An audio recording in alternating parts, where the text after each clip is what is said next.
Did the Fed raise 50 basis points today, 75 basis points, or 100 basis points? We're going to get into that right away. But first, hello everyone, and welcome to the Real Estate Daily with the House Heroes. My name is Troy, and every day, Monday through Friday, we go over the latest news in housing, real estate, and the mortgage industry.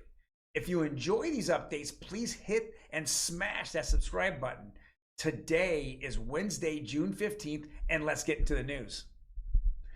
First article here is from CNBC from the Fed. Fed hikes its benchmark interest rates by 0.75 points, the biggest increase since 1994. So we went up 0.75 basis points. What does that mean? That means that it looks like we are going into a higher and higher inflation area, and we're going to find out if we're in a recession in 30 days from now or 30 days or less when the GDP numbers come out in July. So that's going to be very, very important. We expected 75 basis points, but we still have an hour or so to hear Fed Chairman Powell's comments, and that's really going to give the guidance on the future of where the Fed's thinking. Now, we do have a July Fed meeting. They take August off, and September will be the one after. So we're going to find out really quick here where he's going to go in July and what they're thinking about in September. Next article here is 30-year mortgage rates surge to 6.28% from 5.5. That's ridiculous. That's up 75 basis points right there. Now, if we go on to the next article here, what are we combating against those rate hikes? It says, as mortgage rates skyrocketed in May, ARMs or adjustable rates have doubled. And I've said this over and over for the past, 45 to 60 days. This needs to come into the market. We need to find some alternative ways of helping people out buying homes. Now, one of these ways is adjustable rates. Another is the 40-year mortgage. We'll get in the 40-year mortgage probably the next few days, kind of go over what that is. But on these adjustable rates, what this does is allow you to have a smaller or a lower interest rate for a specific amount of time. Let's call it 2, 3, 4, 5 years. Now, if we go into recession, we will see interest rates go down. So somewhere, let's say in the next 6, 12, or 18 months for sure, for most people, for most economists, they talk about going into a recession and then rates will fall and you can refi out of this.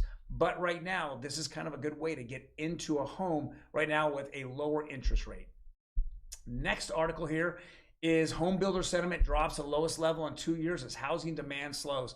Well, housing demand slows, especially for new builders, is because those homes keep going up in price. When you actually raise the material costs as well as the labor costs, you just keep going up and up and up. And when you go up and up and up, it doesn't make things very affordable. And new homes are the first ones that hit that point of no return, where it doesn't make sense for a home buyer to purchase a new home build. Next article here is mortgage demand plummets from a year ago. Weekly applications up 6.6%. Here's the good part about what's happening this week. We're seeing that more people are putting in applications than they did the week before. So the demand for real estate is still there. This is a very, very good sign. Yet, with all the negative FUD all around our market, we're still seeing that demand is still there and people do not want to be renters. And the last article here is rates. And again, another third day in a row where we're seeing rates just crushed. 30-year conforming conventional over 6% now, went up 11 basis points yesterday. Another big milestone, 15-year conforming over 5%, went up 12 basis points. Now, what was a little bit encouraging is that the 30-year was only up 6 basis points. So 30-year FHA is right around 5.6%, 5.68%, I should say. So hopefully we'll see that the 75 basis points that was raised today by the Fed, it won't have a whole lot of effect on today's rates. But like I said before, it's what Chair Powell says afterwards that's going to guide the market. And we're either going to see a little bit of a bump down or we're going to see a significant rise up, depending on what he sees and he forecasts for the future. Well, guys, if you like the comments or you like the content, please hit the like button. That's it for today. If you'd like to see real estate daily news, please subscribe to our channel. If you have any comments, please leave them. I'm more than happy to answer for you. Otherwise, have a fantastic day.